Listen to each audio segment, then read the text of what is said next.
राधे राधे शास्त्री जी। राधे राधे जी, कैसे हो? ठीक है। जी, मैंने ना यूट्यूब पे आजकल शॉर्ट्स बहुत देख रहा हूँ और मैं शॉर्ट्स में एक कथा सुन रहा हूँ जो पूरी नहीं है।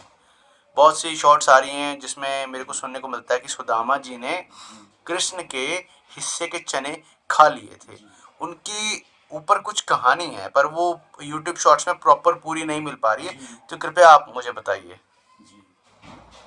तो आपका बड़ा बड़ा बहुत बहुत स्वागत।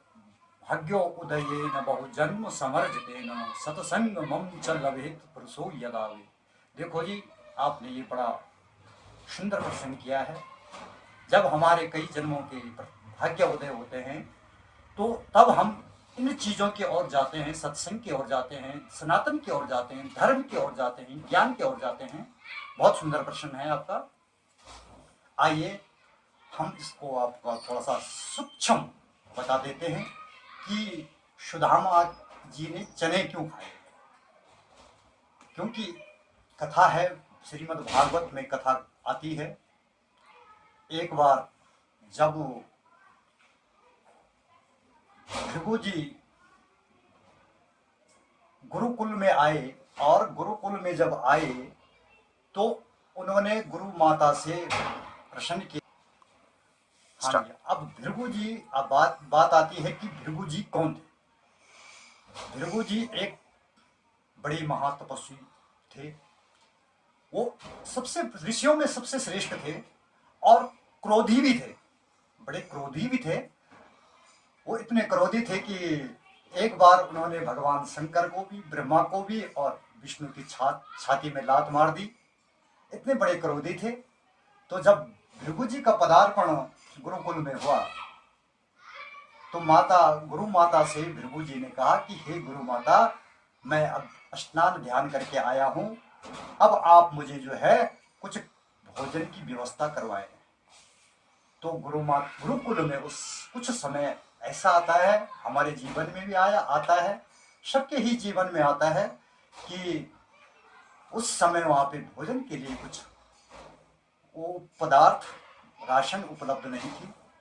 तो गुरु माता ने कहा कि भृगु जी, हमें आज क्षमा कीजिए, हमारे घर में आज यथावत राशन नहीं है। अभी हमारे विद्यार्थी भिक्षा के लिए नहीं गए, अब जब भिक्षा लेके आएंगे तो आपको भोजन कराएंगे। परंतु भृगु जी तो महाज्ञानी थे और उन्होंने जो गुरु माता ने क्या किया था कि कृष्ण और सुदामा जी के लिए चने की पोटली रखी हुई थी।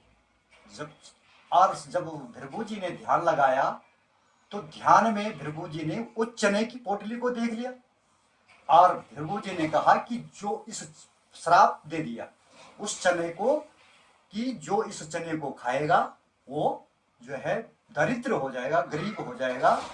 और ऐसा कह के जो है, ऐसा श्राप दे के जो है भृगु जी वहां से चल दिए। आगे गुरु माता ने कृष्ण और सुदामा जी को वन में लकड़ी बीनने के लिए भेजा। समय ऐसा आया कि जंगल में बड़ी बारिश हुई। बारिश के कारण उनको दोनों को लकड़ी भी नहीं मिली, क्योंकि भगवान एक छोटे नहीं है, वो लीलाधर है। वो हमको दिखते हैं वो छोटे, वो लीलाधर है, वो लीला कर रहे हैं कि हमने क्या लीला करनी है। अब वो जंगल में चले गए, बारिश रुकी नहीं, बाढ़ आने लग गई। तो दोनों के दोनों अलग अलग पेड़ में चढ़ गए और गुरु माता ने कहा था कि तुम इस चने को दोनों खा लेना। अब सुदामा जी को याद आया कि इस चने में जो है क्या है, श्रापित चने हैं, भृगु जी का श्राप दिया हुआ है। अब प्रसंग आता है कि सुदामा जी को कैसे पता लगा कि ये चने श्रापित है।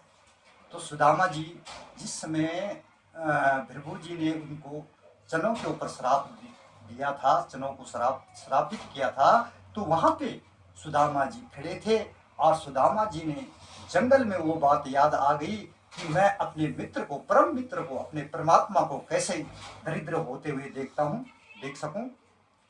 मैं इन चनों को भगवान को नहीं दूंगा और स्वयं उन जनों को खा लिया और भगवान को दरिद्रता से बचा लिया, और वो दरिद्रता, वो श्राप सारा अपने ऊपर लिया।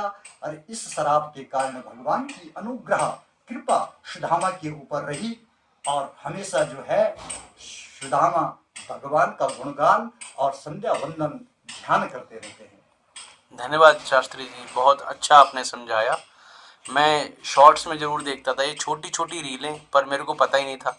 आपने आज बड़ी अच्छी तरह समझाया। धन्यवाद, धन्यवाद। हर हर महादेव। हर हर महादेव।